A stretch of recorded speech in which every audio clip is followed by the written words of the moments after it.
This is the all-new MacBook Pro with the M5 chip. Let's quickly go ahead and unbox it.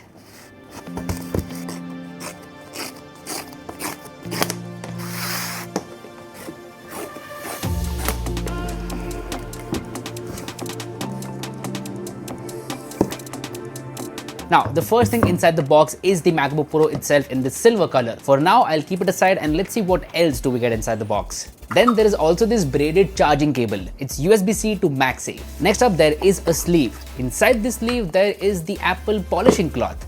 That's nice. Apart from that, there is some minimal paperwork.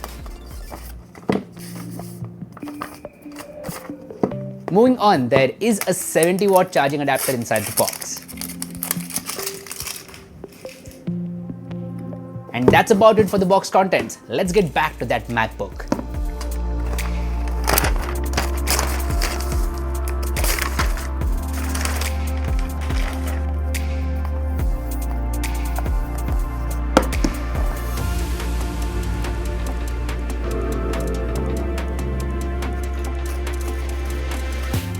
And this is it, the latest MacBook Pro with the M5 chip.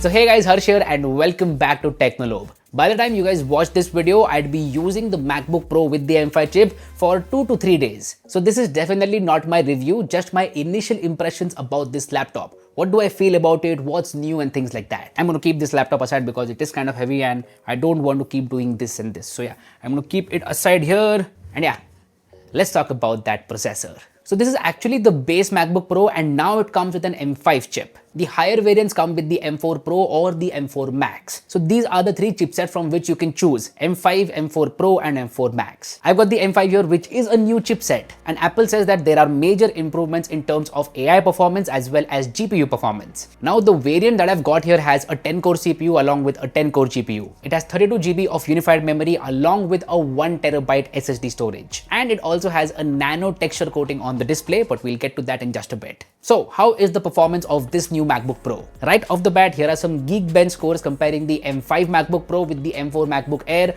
also the M4 Mac Mini. So you will get an idea about how much performance gain there is between the M4 and M5, and also between the MacBook Air and the MacBook Pro. Now I use creative applications on a daily basis, so things like Final Cut Pro, Lightroom, Photoshop, etc. For these applications, the performance has been nothing short of amazing. Editing high quality 4K videos in Final Cut Pro, a piece of cake. Similarly, editing heavy raw files in Lightroom and Photoshop, again a piece of cake. Like, I could not push this laptop to its limit. Everything worked super smooth for me. But to be completely honest, my workflow was already smooth on the MacBook Air M4 as well. So it is not surprising that the same workflow is smooth on the M5 MacBook Pro. Now, as I said, the M5 chipset has huge gains in terms of AI performance as well as GPU performance. So I tried running an LLM locally and it worked in a beautiful way. It used 12 GB of RAM to run that model. It was an open source model from OpenAI, but the response was fast and it worked in a smooth way. So I think that's where the M5 chipset will be great handling local AI applications. No need to connect to the internet. And these AI use cases can be across applications. DaVinci Resolve and Final Cut Pro have great AI applications. Similarly, the entire Adobe Creative Cloud has great AI applications. If you want to upscale an image, remove something, generate something, then all this will work in an efficient way. Now, Apple also says that M5 is better in terms of gaming. I particularly don't game, so I cannot comment on that. If you want to know about gaming, I would highly recommend you to watch a dedicated gaming review of this laptop. But anyway, to bottom line it, the performance of M5 MacBook Pro is absolutely incredible. Apple Silicon has been game-changing, and the same story with M5. But you know what? The lineup kind of confuses me. So we have the M5 chip, but there is no M5 Pro or M5 Max. Maybe those chipsets will come later on. Now, believe it or not, this is my first ever MacBook Pro. I've never owned a MacBook Pro before because, as I said, my workflow is extremely smooth on the MacBook Air itself. So for me, it's a massive upgrade in terms of raw performance and also in terms of the other things. So this laptop has a new chipset, but the other things are kind of same as compared to previous models, but for me they are new, so I am going to talk about them. So first thing that I absolutely love about the MacBook Pro is that display. This is the 14-inch model which has that liquid retina XDR display and a nano texture coating on the display. I think that is game changing. I like to go out and work in cafes. For that, the nano texture coating is absolutely amazing. It basically cuts a lot of glare and gives this matte finish to the display. So everything is bright and clear even in outdoor sunny conditions. One more advantage is that it attracts way less fingerprints as compared to the normal version of the display. So on my MacBook Air M4, there are always a lot of fingerprints. I have to clean the display of that laptop like every couple of days. But with this one, that has not been the case. And even apart from all that, the quality of the display is amazing. It is a 120Hz ProMotion display, so everything works very smooth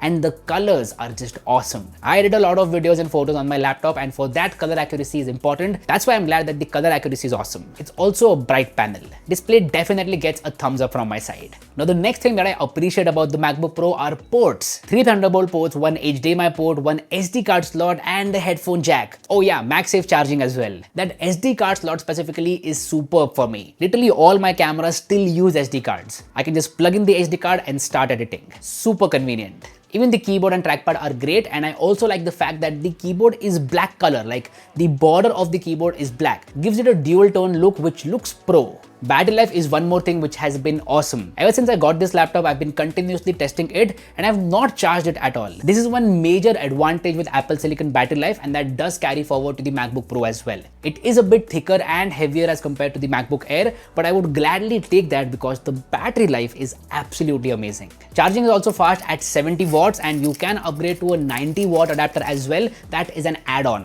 Now there is one question that I would like to address and give an answer for. Who should go for the MacBook Pro? Because the MacBook Air M4 is already such a great laptop, so who should go for the MacBook Pro really? See, I think for most people the MacBook Air M4 is great. If you're a normal user, then you should go for the MacBook Air M4. And a normal user would use their laptop for checking emails, using Excel, maybe using some cloud applications, or maybe some light video editing as well. But if you're a professional and you do heavy work, for example, editing multiple streams of 4K videos, or editing hundreds and thousands of raw photos, or even using After Effects for animation, for such people, the MacBook Pro makes a lot of sense. The performance gains, the ports, the display, everything makes sense. And similarly, people who want on-device AI capabilities should go for the MacBook Pro. The M5 chip is actually great for on-device AI capabilities. So I hope you get my point, but if you have any questions about this laptop, you can ask them in the comments below and I will be happy to assist you. See, this gets me to the price of MacBook Pro. It starts at rupees 1,69,900. For that, you get the M5 chip, 16 GB of unified memory and 512 GB of SSD. So even that base variant is awesome for a lot of pros out there. And if you want, you can keep upgrading the processor, the memory, the SSD storage, the display, but do make a note that as you add these things, the price goes up a lot. I think it's an art of finding the right balance. Now, I'll get the laptop back for this section.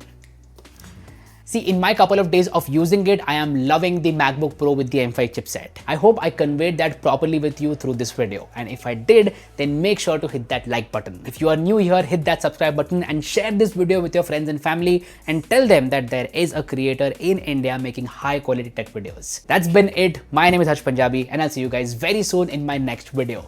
Bye bye.